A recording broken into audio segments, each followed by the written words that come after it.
Hi ಎಲ್ರಿಗೂ ನಮಸ್ಕಾರ. ನಾನಿವತ್ತು ನನ್ನ ಫ್ಯಾಮ್ಲಿ ಜೊತೆ ಮಂತ್ರಾಲಯಕ್ಕೆ ಬಂದಿದ್ದೀನಿ. ಸೊ ನಮ್ಮ ಮನೆ ದೇವರಾದ ಕಾರಣ ನಾವು ಪ್ರತಿ ಮಂತ್ಲಿ ಒಂದ್ಸಾದರೂ ಬರ್ತಾನೆ ಇರ್ತೀವಿ. ಈ ಸರಿ ಸಂಕ್ರಾಂತಿಗೆ ಅಂತ ಫ್ಯಾಮ್ಲಿ ಜೊತೆ ಬಂದಿದ್ವಿ. ನಾವು ಯಾವಾಗಲೂ ಬಂದಾಗ ಡೈರೆಕ್ಟ್ ದರ್ಶನ ಸಿಗ್ತಿತ್ತು ಅಲ್ವಾ. ಸೊ ಇವಾಗ ಹಾಗಲ್ಲ, ಮೇನ್ ಗೇಟಿಂದಾನೇ ನಿಮಗೆ ಲೈನ್ ಇದೆ. ಸೊ ತುಂಬ ಒಂದು 3-4 ಅವರ್ಸ್ ಆದಮೇಲೆ ನಿಮಗೆ ದರ್ಶನ ಸಿಗುತ್ತೆ. ಅದು ಅಲ್ಲದೆ ಈ ಸಂಕ್ರಾಂತಿ ಥರ ಏನೋ ಇದ್ದಾಗ ಫುಲ್ ಡೇ ಆಗುತ್ತೆ ದರ್ಶನ ಪಡೆಯೋಕ್ಕೆ. ಸೊ ಇಲ್ಲಿ ಮಠದ ಗುರುಗಳು ಬಂದಿದ್ದರು. ಸೊ ಇವರಿಂದ ಎಲ್ರಿಗೂ ದರ್ಶನ ಸಿಕ್ತು.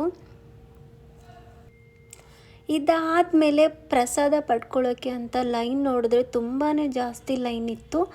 ಆದರೂ ಪ್ರಸಾದ ಸೇವನೆ ಮಾಡೋಕ್ಕೆ ಫೈನಲಿ ನಮಗೆ ಸಿಕ್ತು.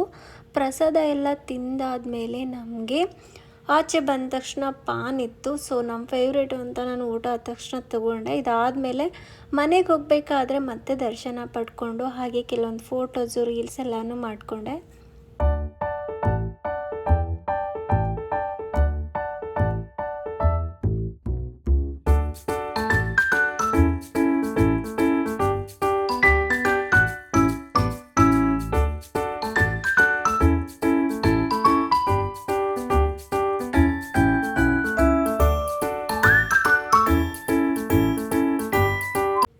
ಮಂತ್ರಾಲಯಕ್ಕೆ ನಾವು ಯಾವಾಗಲೂ ಫ್ಯಾಮ್ಲಿ ಜೊತೆ ಬಂದಾಗ 3 ಡೇಸ್ ಆದರೂ ಸ್ಟೇ ಆಗ್ತೀವಿ. ಪಂಚಮುಖಿ ಅದೆಲ್ಲನೂ ನೋಡ್ಕೊಂಡು ಬರೋಕ್ಕೆ.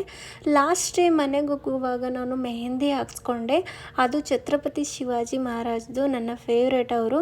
ಸೊ ಅದಾದಮೇಲೆ ನದಿ ಹತ್ರ ನಿಮಗೆ ಹಾರ್ಸ್ ರೈಡಿಂಗು, ಕ್ಯಾಮಲ್ ರೈಡಿಂಗು ಎಲ್ಲನೂ ಸಿಗುತ್ತೆ. ನಾನು ಹಾರ್ಸ್ ಮೇಲೆ ಕುತ್ಕೊಂಡು ಒಂದು ರೌಂಡ್ ಹಾಕ್ಕೊಂಡೆ. ಒಂದು ರೌಂಡಿಗೆ ನಿಮಗೆ 150 ರುಪೀಸ್ ಇರುತ್ತೆ. ಸೊ ಇದಾದಮೇಲೆ ನಿಮಗೆ ಕ್ಯಾಮಲ್ ಇದು ಒಂಟೆ, ಇದ್ರ ಮೇಲೆ ಕೂಡ ನಿಮಗೆ 150 ರುಪೀಸ್ ಇರುತ್ತೆ. ಸೊ ಇದ್ರ ಮೇಲೆ ಕೂಡ ಕೂತ್ಕೊಂಡೆ. ಒಂಟೆಗೆ ತುಂಬ ವಯಸ್ಸಾಗಿತ್ತು, ಆದರೂ ಕೂಡ ಅದೊಂದೇ ಇತ್ತು ಅಲ್ಲಿ. ಸೊ ಒಂಟೆ ಮೇಲೆ ಕೂತ್ಕೊಂಡು ಒಂದು ರೌಂಡ್ ಹಾಕ್ಕೊಂಡ್ವಿ.